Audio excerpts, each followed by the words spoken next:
Hi there, I'm Dustin Cormier. This is How to Rock Astrology. You're about to watch a video describing Cancer rising, Cancer Lagna, Cancer Ascendant, through the whole sign house system, which is the traditional house system used in Vedic as well as Hellenistic astrology. Leave me a comment and feel free to ask any questions if you have any, and feel free to check out dustincormier.com if you want to see more of my work and more of what I got going on. Thanks a lot. Enjoy the video. So, this is one of the great texts on astrology that are out there. It's by this guy, Robert E. Svoboda, and he wrote it along with another great astrologer named Hart DeFau. They're both Vedic astrologers, and they have some great, deep understandings of astrology in general, and I love reading from their books. Because this book in particular, this section, it's like a gumball. It's a condensed picture of the rising sign in question. Because really we learn a lot about the rising sign by seeing the lordships of the houses that it owns. And you guys are going to know what I mean as we go through this next section.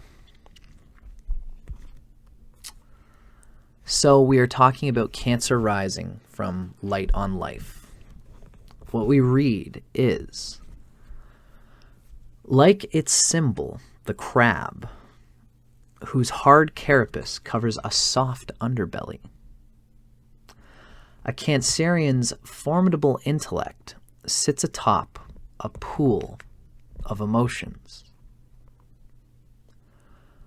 One reason why these emotions tend to emerge to cloud thought processes in times of crisis is that Mercury, the planet of the mind and the lord of the third house of intellect, is tied into the 12th house of loss. That in itself is something that's interesting to digest. The third house is especially details, being in moments where you kind of have to be hard and critical, kind of on your feet. Cancer people oftentimes find that they get into a nebulous morass of clouded mind because Mercury rules the third house as well as the 12th house. Another reason is the profound influence of the emotional grahas on this Lagna. The Lagna meaning the rising sign. The moon rules the first house. Cancer is the natural 4th house of emotion in the natural zodiac. And Venus, the feminine, gentle, benefic Venus, rules the 4th house. Now, a third reason why Cancer can have such emotional mindedness is that while the moon, which is the signifier of emotions, is debilitated in the 5th house of discernment, the 5th lord, Mars, who signifies a piercing intellect, is debilitated in the 1st house. There's a lot to unpack here, and this is this shows a lot of the vulnerable side of Cancer. What they do on top of their emotional underbelly can be very strong, and it's mostly because of Mars. But Cancer can have funny difficulties with Mars.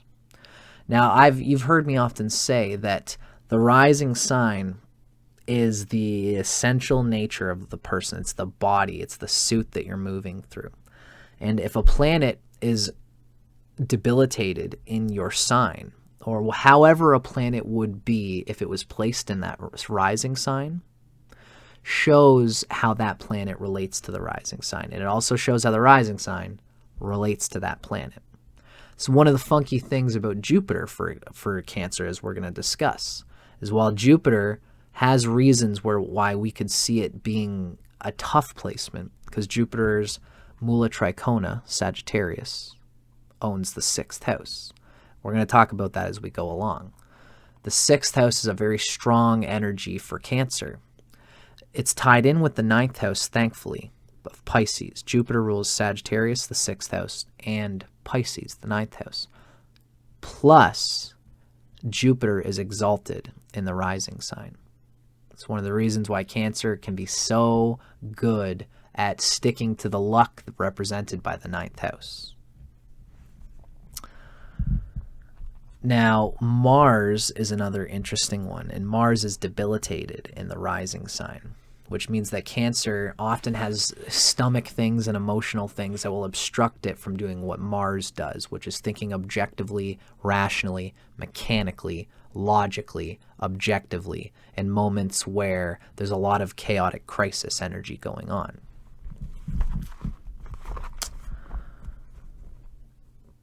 So there's a lot tied in here. The moon is, and there's a relationship here, because the moon and Mars, well, there's just, think about it, that the moon, which rules the rising sign, is debilitated in Cancer's 5th house, which means that the rising sign lord almost has an anathema, mistrust, a bruised relationship with its own 5th house in a way. Again, if Cancer has a very strong Mars, that's ultimately going to be overtaken, and it's not going to mean nothing. But there, no matter what, that is there. The moon, which rules Cancer, is debilitated in the 5th house and exalted in the 11th house. It's partly why Cancer really wants to do its dharma. It wants to attain. It wants to accumulate its pride, what it is prideful about. And it often has to face the reality of Mars, of Scorpio, of its 5th house. And the 5th house is an important house of discernment. That's why listening to the inner voice is very important for Cancer rising. Because the inner voice will sometimes be limiting. It'll be frustrating. But Cancer needs to deal with the objective reality of its own limitations, of its own emotional nature, to accept it and just move on with it. If it doesn't do that, and it might not be inclined to do that, that's what we're reading here. This gets better over time for Cancer. Cancer becomes much more mature as time goes on, but especially when you're young, it's easy to feel meek for a Cancer rising. Before, as time goes on, you just develop an awareness of what you are, and that just goes, Hi there. If you've been enjoying this video, be sure to like and subscribe to my channel, How to Rock Astrology. Also, I'll be producing my own original brand of literature pretty soon, including a book entitled An Introduction to Tropical Vedic Astrology. To stay up to date with everything I got going on, you can join my email list by going to dustincormier.com/subscribe or going to the link in the description box. If you do so, you'll be able to download a copy of my free ebook entitled Thread, a Cosmic Short Story. Thanks for watching, folks. Now enjoy the rest of the video. So the moon is debilitated in its own 5th house, in Cancer's 5th house of discernment and intelligence. And the 5th lord Mars, which rules Scorpio, who signifies a piercing intellect, is debilitated in the 1st house.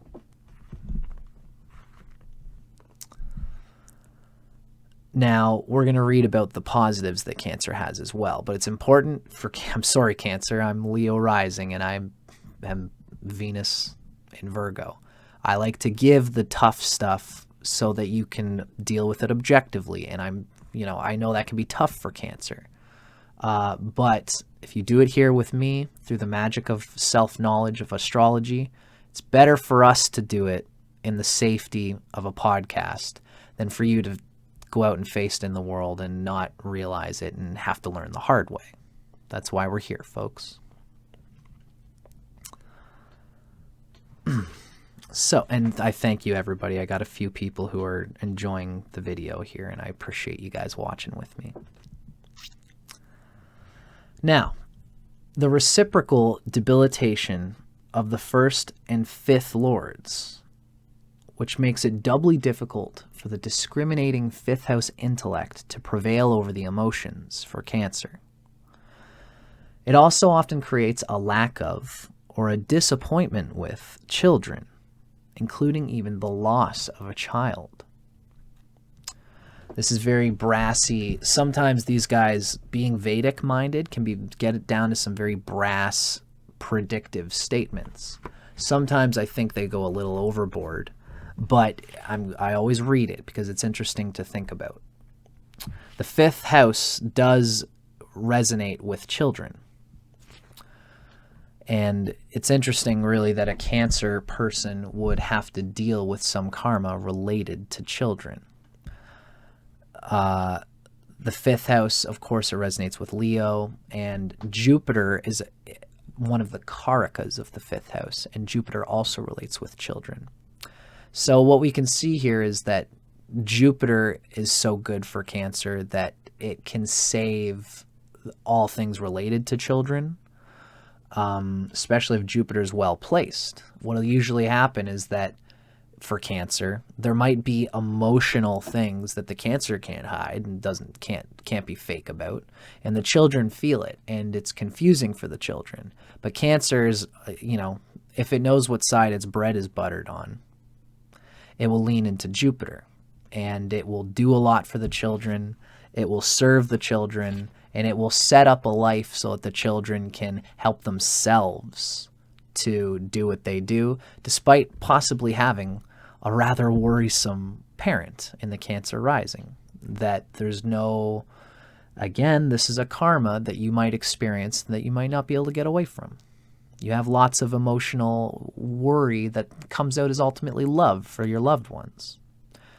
And that can spook them, especially very sensitive children who absorb things like a sponge. Don't feel victimized by it. Just accept the karma and move on with the reality that the divine is presenting you in this moment, right? If you have kids and you're a Cancer rising, don't feel bad that you've got this underbelly of sensitivity that they are probably absorbing at some level, because you're also giving them your good qualities. This is why I keep saying it. Don't be afraid of these qualities in you, and don't even don't try to eliminate those emotions and that emotional underbelly. As time goes on, especially if you meditate, that's the best way to do it, because that way you're not antagonized by it, and then it probably will diminish. You will find a peace by meditating. Meditating is the only way out of astrology, folks. You can't use astrology to get out of astrology. So, because of this reciprocal debilitation going on in the 5th house, there can be disappointment with children for the reasons we've discussed.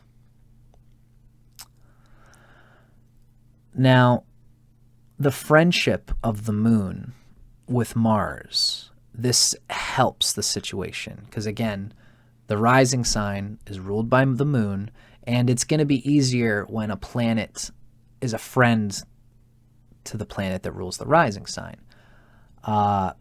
Mars has the moon for a friend, although Mars is neutral to the moon. But the fact that Mars itself is served by the moon means that Mars as a planet is getting something out of being in the chart of a Cancer rising. Mars is helped here as the 5th lord. So the Cancer native is strongly attracted to the ideals of intellect, the ideals of progeny. But the reciprocal debilitation of the 5th house here tends to prevent them from readily developing and sustaining these areas of life. That's intellect and progeny. Now, the friendship of the moon with the dynamic 10th house lord, Mars, does create a dynamic interest in career. And again, this is one of those things where it can be difficult to sustain things related to the 5th house for the Cancer. And this includes children, as well as having some kind of joyous soul path and life path. But A, it doesn't mean it's not doable. And B, it doesn't mean that you can't experience a wholeness, especially through a partner as well.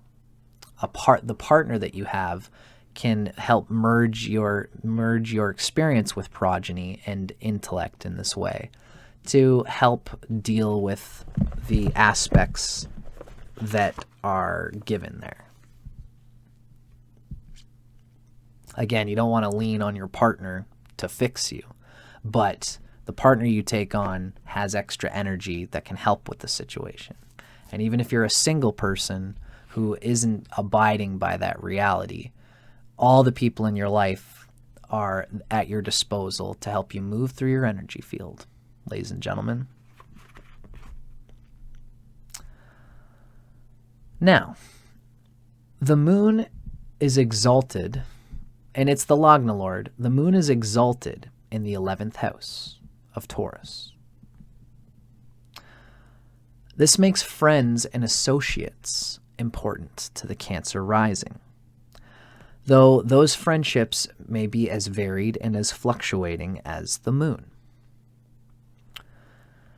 It so happens that Cancer natives are attracted to, or they tend to attract, opponents, since the Lagna Lord, the moon, and the 6th Lord, Jupiter, are also friendly to one another. So the moon can be friends with like folks who you might consider to be enemies. Cancer, we said the same thing about Leo rising. What we saw is that Leo keeps its friends close and its enemies closer. Cancer can find objectivity in helping those who are, perhaps enemies or competitors. This is why Cancer can be somebody, if they build a business and they've got competition from another business, Cancer will just be like, hey, you got, like, let's say you got 2 mechanics in town. Cancer rising owns a mechanic shop, and then there's another guy over there who's another sign who owns another mechanic shop. And they both, for whatever reason, can have different strengths. Cancer will say, hey, I've noticed that you are close to, you're close to the construction yard, so you'll get a lot of construction vehicles coming in to do maintenance at your thing. So if you want, like, I'll put your business card in my business. If somebody wants to come to you to fix a lawnmower, to fix anything like that, I'll let them know to go your way because that's your skill set. I'm more about cars and stuff like that. I know we both do cars, but I focus on this and you focus on that. So let's put each other's business cards in our things just to help each other. Why the hell not, right? Why not? Why not do that for each other? That's an example of Cancer using its friendliness and its networking to mitigate the aspect of what we would call enemies. So that Cancer has its established thing, but it's helping those who would be anathema to Cancer.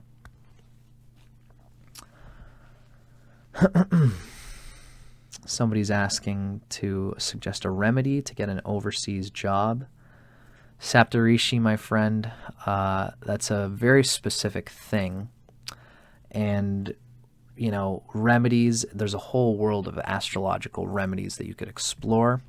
But for a video like this, it wouldn't be something that I would explain in a video like this. If you like, you can email me and we could do like an astrology chart reading type thing. I guess I often say this to anybody who is asking for specific things in the videos. I often will try to answer questions that relates to the video. And that's the reason why I focus on those statements, because these videos are here forever. So I want to keep it concise with the conversation at hand. If you want to email me afterward, then perhaps we can discuss any such thing. And that goes to anybody else who's watching. So there's a capacity. So we're talking about Cancer rising. We're talking about how the moon and Jupiter are friendly to each other. Again, the moon only has the sun and Mercury for its friends, but Jupiter has the moon for its friend.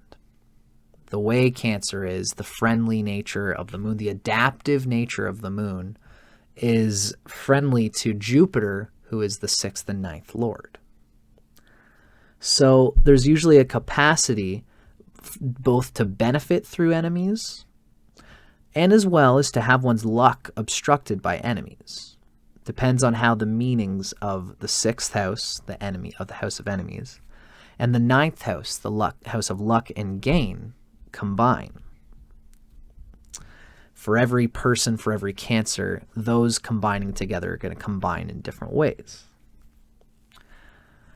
In Cancer rising, benefits from opponents often outweigh the obstacles from opponents because Jupiter, the ruler of houses 6 and 9, is the great negotiator.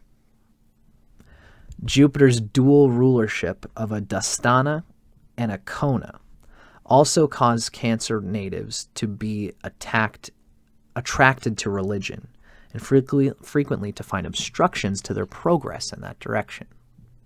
I'm going to explain, there's a lot to explain here. What I want to say is that Jupiter, I had a train of thought and it seems to be leaving me, but that's okay. We'll just move forward with what we got here. Jupiter's dual rulership of a Dastana, that's the 6th house. Dastana houses are the 3rd, the 6th, and even the 11th. And these Dastana houses get better as time goes on.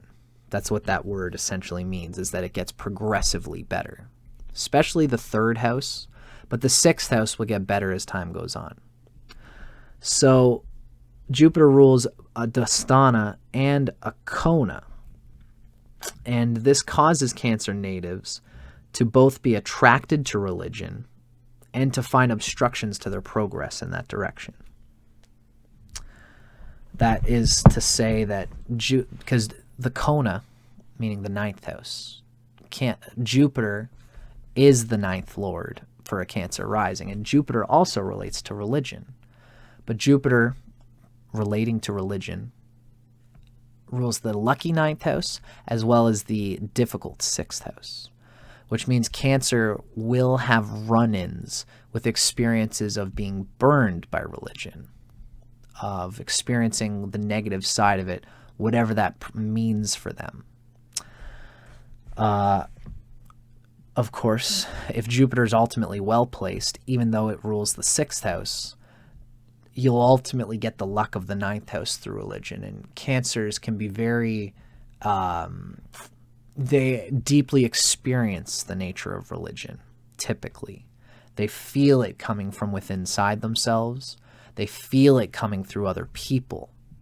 And they can be, almost like intelligent types of religionists, because the 6th house causes them to apply a methodical, routine experience of what that religion means to them.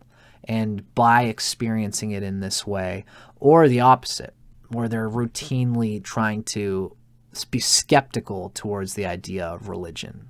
That's a 6th house thing. Sagittarius having the freedom to explore why religion is stupid and why we shouldn't explore religion.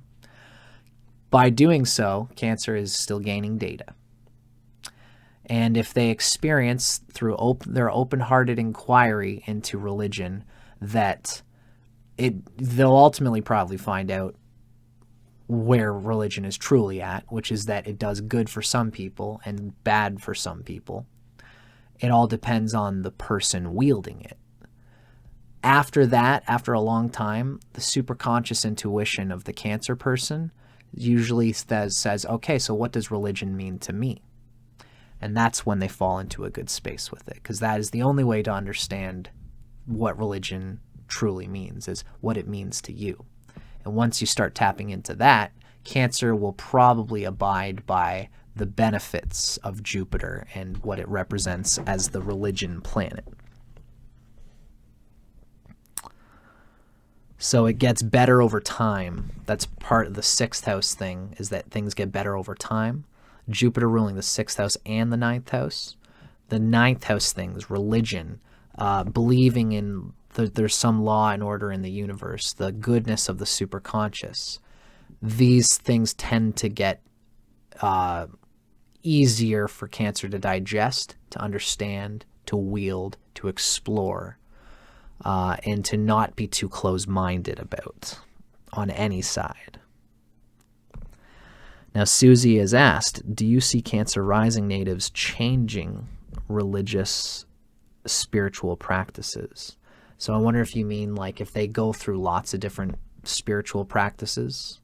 I would say that this relates to what we're talking about here.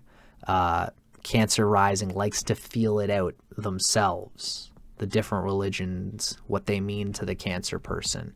They'll adopt one for a while, feel it out, and then adapt, and then try another one. And then they can eventually see the substratum of religiosity underneath it all. Really, it depends on what else is going on with, not only the ninth house and Jupiter, but other planets like, even Uranus, Neptune, Pluto, Rahu, and Ketu, all the other stuff associated with spirituality. The Cancer rising person, all of us are going to deal with spirituality through things that are beyond the zodiac and the houses. But the ninth house has an ability to apply themselves to it through the idea of religion, whatever that means for the individual. So,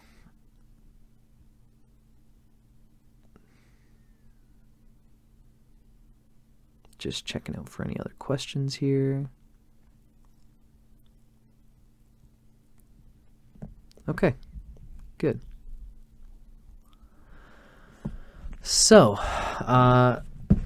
that is a little bit about Cancer and religion. Now, here's an interesting subject. It's Cancer in terms of their home life. Cancer natives are strongly interested in home life because the moon, which is Cancer's ruler, is a domesticating graha. It's a domestic planet who is the significator of the fourth house of home. So they're strongly interested in home life.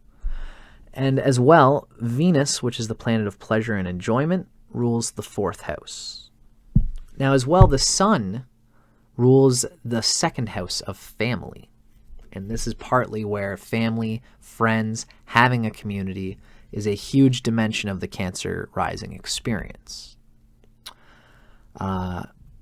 Really, Cancers, they identify deeply with the network and the opportunities that they get through the 11th house of Taurus, where the moon is exalted. And their own personal family often is like wired and wrapped up around that. Because whatever house the sun rules is going to be an important house for the identity. The person's going to deeply identify with whatever house the sun rules. So that is an important figure that we're going to see more of as we go along. Now, since Saturn, which is a secretive graha, owns both the 7th and the 8th houses, and since the 8th house indicates secrets, Cancer people often keep their partnerships and their marriages and what happens in their married life private. The blending of houses 7 and 8 also suggest obstacles or delays to marriage, as well as obstacles in married life. This is the same thing can be similarly said for Leo rising. But the 8th house in particular shows an instability when it comes to marriage in particular.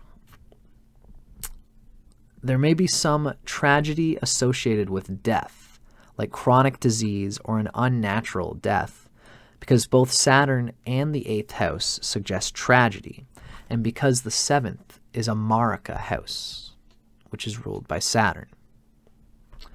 So Saturn and the 8th house suggest tragedy, some kind of chronic illness, some kind of fateful physical difficulty.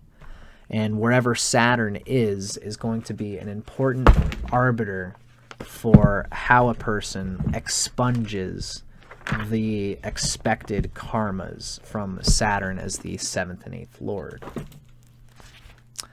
which is an important one.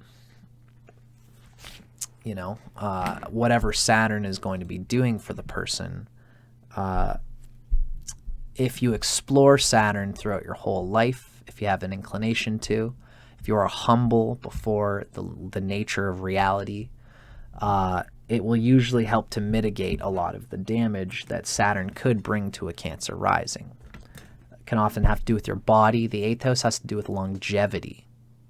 So Saturn is often indicated as being a real killer for Cancer rising. The sun, technically, since it's a marka for the 2nd house and it's by itself, the sun can be a bit of a killer for Cancer rising as well. It really depends on how these planets are situated and how the karma of transits and dashas unfolds for the person. And this predictive world is hard to say in terms of, like, you know, how to remedy anything like this that we could expect to happen. Because sometimes some things happen in life and fate that we have no control over. But there are plenty of Cancer risings that live long, happy, healthy lives. Typically, it will be because they deal with limitations as they come. For example, if you're a Cancer rising, if you get diabetes, if you have a good Saturn, you're going to get some kind of chronic condition like this, and you're going to take care of it. And you're going to make sure that you don't go over your line so that you damage your body in a way that will kill you in the long run. Everybody has to be aware of this in general, but for Cancer risings, it's good when you have the check engine light come up on your vehicle to take care of it before it takes care of you. This is important to consider.